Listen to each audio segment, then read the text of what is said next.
కుంభాభిషేకానికి పందిళ్ళు నాటుతున్నారు. కలశాలు అనేవి ఈ టెంపుల్ నుంచి స్టార్ట్ అయ్యి నరసింహస్వామి టెంపుల్కి తీసుకెళ్తారు.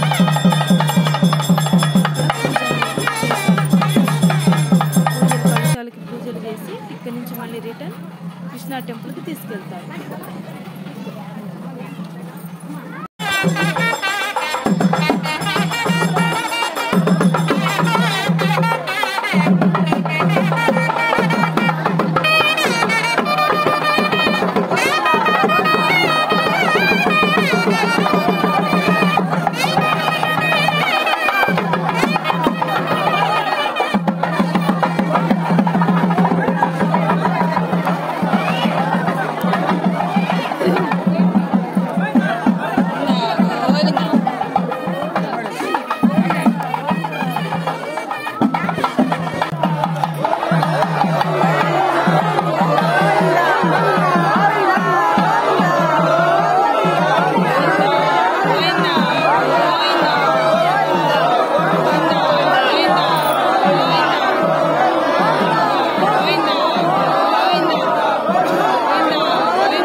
సాయంకాలం గంటలు కట్టడం జరుగుతుంది. రేపు పొద్దున జరుగుతుంది.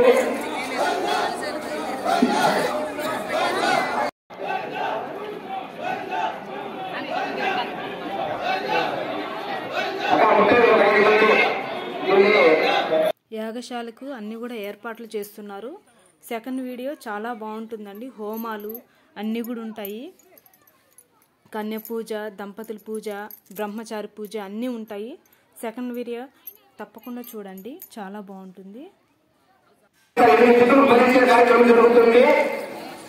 ఆ పూజ అయిన తర్వాత కన్యా పూజ, బ్రహ్మచారి పూజ, దంపతి పూజ ఆల్రెడీ మీరు చూస్తుంటారు. పేపర్లో రాసి వేసి ఇద్దరు పేర్లు వచ్చింది. ఎక్కువ మంది ఉంటారు బ్రహ్మచారి, అక్కడ పేరు రాస్తుంది. వారికి ఐవారు మూలిక పాద పూజ జరుగుతుంది.